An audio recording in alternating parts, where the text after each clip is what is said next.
It is too late to rescue that child drowned flooding. As winds, heavy rains and cooler temperatures descend on Gaza from November to February, aid workers and civilians trying to survive persistent bombardment they face harsh living conditions, insufficient access to warm clothing, and outbreaks of disease in overcrowded makeshift shelters. Food, fuel and water are ever scarcer, and the price of what little remains is spiraling.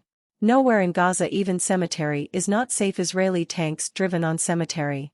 Heavy rains and cold winds in Gaza overnight have worsened the misery of displaced Palestinian families forced from their homes and now huddling in flimsy and flooded tents.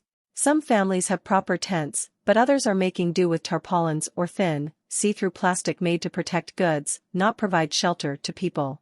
Many tents had no ground sheets, so people spent the night huddling on wet sand.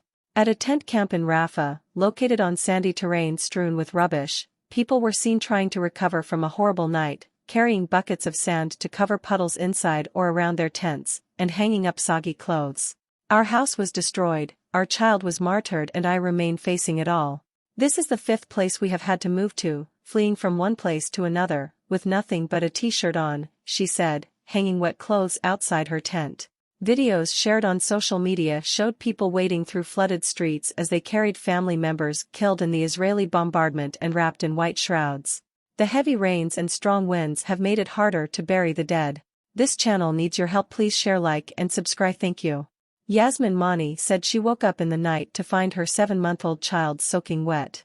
Her family of 5 are sharing a single blanket after their home was destroyed by an Israeli airstrike and they lost one of the children, as well as all their possessions. Our house was destroyed,